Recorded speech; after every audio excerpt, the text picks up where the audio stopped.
All right, welcome back to Tennessee This Week. We're going to continue our discussion based on, we just had the speaker, Cameron Sexton, here a few moments ago.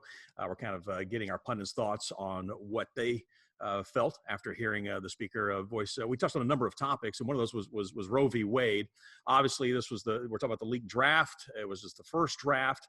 We have not seen the final draft, but a lot of people seem to be preparing for where this could be heading. George, I'm going to start with you on this one. Your thoughts, first of all, what you heard or maybe didn't hear from the speaker as far as what he had to say, considering where Tennessee goes. Say this now becomes law. We have the trigger laws. What does this lead to? Does this lead to more legislation down the road here? Well, it depends on what statewide polls are showing them. And it depends on what the politics that they have espoused in the past. I'm talking about legislators, where that falls. It's clearly, this is the most contentious issue in the country in 1992, when it was the economy stupid in the presidential race. I was at the Republican National Convention as observer. No media attended the Economic Platform Committee meeting. It was standing room only in the ones that were discussing abortion. And the arguments are well known. The arguments are very strongly felt on both sides. But with respect to the Supreme Court, there has not been a ruling. They haven't announced a thing. And all of the speculation, that's all it is speculation. And they may well send abortion back to the states. And if it does, I fully expect it to become very difficult to get an abortion in Tennessee. Greg, go along those same thoughts, those same sentiments?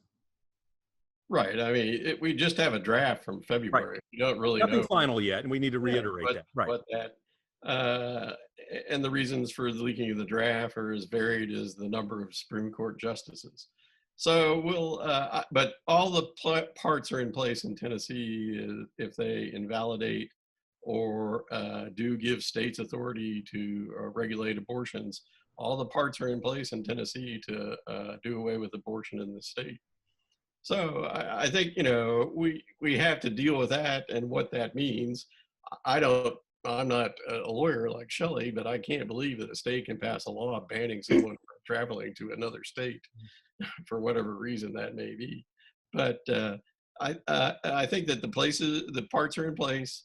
The question is, what do you move on from here? And I assume if Roe v. Wade is invalidated or it goes to where states have authority to regulate that you'll see many challenges to the gay marriage law decision that was passed a couple of years ago.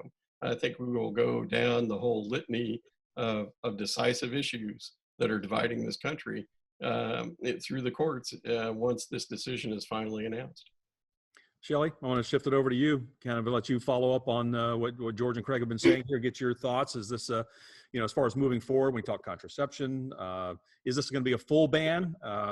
Just from your perspective, what do you expect? And again, no final ruling has come out. Just kind of looking ahead to what could possibly be, especially with the trigger laws here in Tennessee.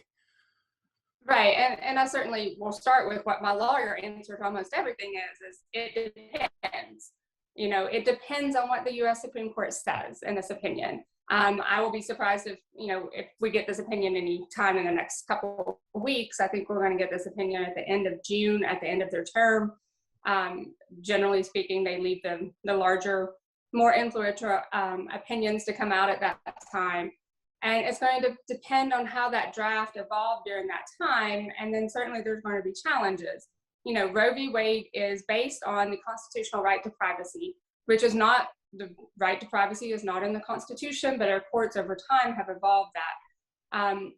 To me, any carving away at the right of privacy leads to carving away at contraception rights, gay marriage rights, the right to marry people of the opposite sex. All of those landmark Supreme Court opinions are based on the right to privacy and making one's own choices for your intimate decisions. So I am concerned on, as a woman, on where this goes. I also represent a lot of clients. I had one of the first surrogacy cases in Tennessee, in Rebaby, where the Tennessee Supreme Court looked at surrogacy in the state. And I think it's going to have profound consequences on embryo donation, adoption, IVF procedures. I think all of that is going to change dramatically if the draft opinion is anything like the final opinion. So how does that, I mean, can you elaborate a little bit more on that, how that happens, how, you know? Well, I mean, Tennessee can certainly pass laws. Tennessee has very few laws now on surrogacy and reproductive rights. So I think if you're looking at banning abortion and looking at what embryos are, you know, Knoxville has the Embryo Donation Center where embryos are frozen. I'm not sure that's going to be allowed if Roe v. Wade is struck down and Tennessee passes the laws that does not allow an abortion in Tennessee. I don't think that there's going to be the freezing of embryos and then the implantation of that. I think this has wide-reaching effects that people are not thinking about immediately when they look at just striking down Roe v. Wade. I certainly think with Craig, I don't see how the state of Tennessee can prohibit a person from traveling to another state to have an abortion. I certainly think that there will be states who do that. When you look at the national polls, the vast majority of Americans are not for striking down Roe v. Wade.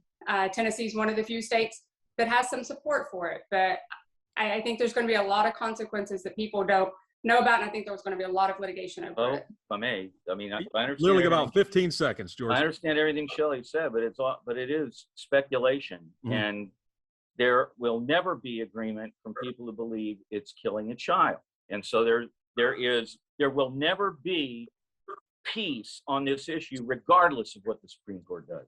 All right, we're going to stop right there. Guys, as always, we appreciate you joining us. Thank you so very much. That wraps up another edition of Tennessee This Week. We thank you for spending part of your day with us. Thank you. Thank you.